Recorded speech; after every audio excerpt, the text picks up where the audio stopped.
maiores dúvidas que abrangem lá no nosso Instagram é sobre melasma. Vamos começar com polêmica, né? Polêmica, já vamos Já começar vamos com começar polemizando. Então, as nossas clientes, quando elas entravam em contato com a gente para tratar o melasma, eu percebia alguns problemas que até a gente já conversou, a gente já falou sobre isso, né? Sobre melasma, sobre esses problemas. E um dos principais fatores que eu percebia que o melasma não evoluía para o clareamento era um fator que era comum em todas elas, a baixa de vitamina D. Isso faz sentido? Faz sentido porque a vitamina D, ela depende do sol. E por mais que você suplementa, você tem que ativar essa vitamina D. Não basta simplesmente suplementar. Então, eu recebo muito paciente que está fazendo a suplementação, me mostra o exame de sangue. Olha, a minha vitamina D, doutora, tá em 70. Não tá ótimo? Não tá lindo, maravilhoso? Quanto você está suplementando, então, obviamente, isso vai aumentar esse nível no sangue. Mas aquela vitamina D, aquele hormônio está sendo ativado. Para ela ativar, ela precisa de uma etapa que passa pelo fígado, ela precisa de uma etapa que passa pelo rim. Então, não é simplesmente tomar suplemento. Você precisa da pele para ativar. É o único órgão que vai conseguir fazer isso. Por isso que eu tenho algumas clientes que começaram a suplementar, percebem até uma melhora na pele, só que falta alguma coisa, sabe? Chegam... Provavelmente é isso. Para você ativar aquela vitamina D, uma etapa dela é no rim. Se aquela pessoa está com aquele órgão mais sobrecarregado, porque ela não está ingerindo água, ou porque é uma água que está extremamente contaminada por metais, ela não consegue ter aquela ativação perfeita da vitamina D. Ela não vai conseguir fazer aquilo com excelência. Ou seja, ela sobe o nível, mas ela não consegue fazer, vitamina D não consegue fazer o papel que ela precisa fazer. Ela não está fazendo papel. Então, muitas vezes, aquele paciente que chega lá com níveis altos de vitamina D no exame de sangue, quando eu chego aqui no consultório e eu testo, ainda assim aponta que a pessoa tem necessidade de usar vitamina D. Ah, mas por quê, doutora? Porque não está sendo ativada. Né? Ou porque os órgãos que ela é ativado lá dentro, fígado e rins, estão sobrecarregados, ou porque a pele precisa fazer isso e ela não está sendo exposta da maneira adequada. Porque todo mundo tem um pavor do sol absurdo, então ela vai para o sol quando é 7 da manhã. Ela não vai ativar a vitamina D nesse horário. Não, eu vou depois das 4 da tarde. Não vai ativar a vitamina D. Nenhuma cliente nossa de melasma vai pro sol. Exatamente. Aliás, ela não pisa com o pé no sol, porque pisar no sol, né? Não abre a janela. Não. Dependendo, ela não abre a janela de casa. Não. Então, se ela não tem isso, não adianta só suplementar a vitamina D. Você precisa dessa etapa. Ninguém substitui isso. Então, você consegue ter níveis maiores de vitamina D, você consegue ter alguma atuação em sistema imunológico, mas você ainda precisa da ativação através da pele. Mesmo porque a pele ela não está ali só para ativar a vitamina D, ela produz hormônios que a gente acha que não tem relação, mas endorfina, a pele produz. Então, você precisa da ativação do sol para isso.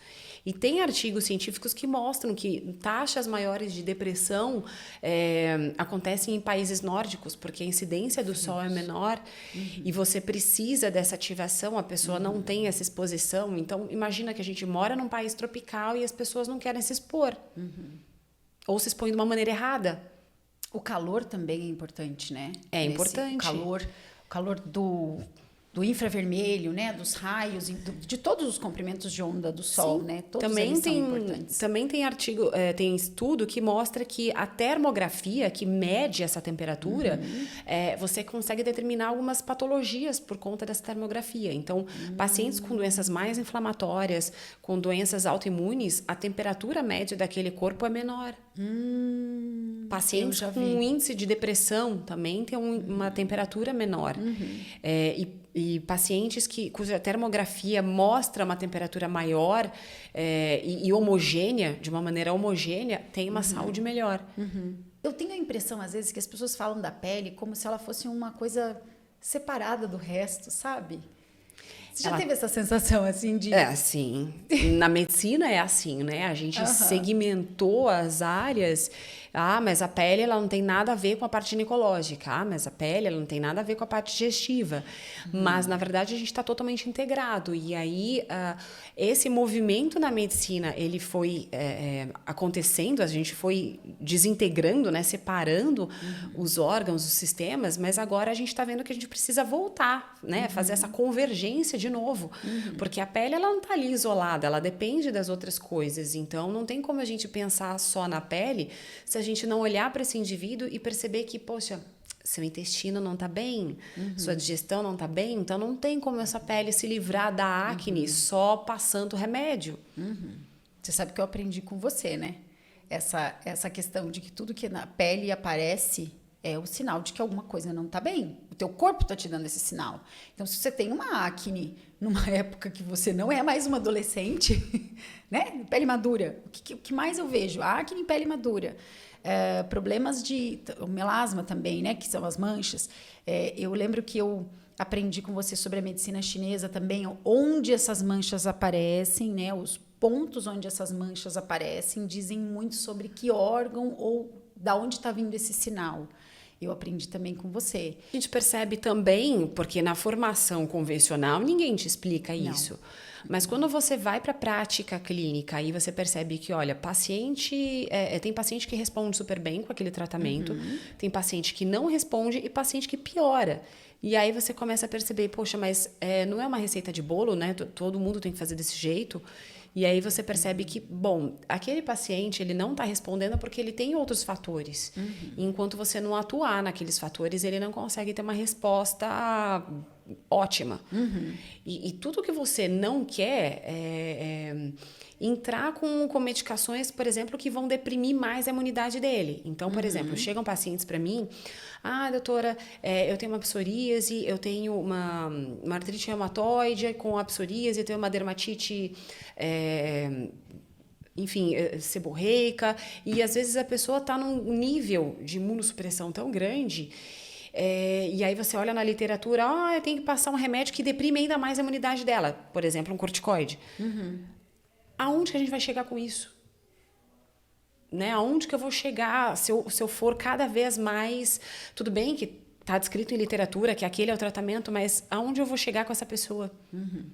Olha, você não pode mais comer determinados alimentos, você não pode fazer mais nada, porque você está com o seu sistema imunológico deprimido. Então, quando na verdade a gente deveria melhorar, né, aquele sistema imunológico para ela conseguir ter uma qualidade de vida melhor. Então, a gente começa a se questionar, poxa, será que realmente esse é o único caminho que existe? Será que não dá para fazer alguma outra coisa diferente? E aí você abre sua mente e você percebe que outras medicinas que são baseadas na observação e que são medicinas milenares, elas te dizem outras coisas. Então, por que a gente vai ignorar? Né? O mundo não é só o estudo científico que saiu na revista X, que é verdade. A gente precisa começar a observar como é que funciona o mundo, como é que funciona a natureza. Não funcionou assim até então, por que agora vai funcionar diferente?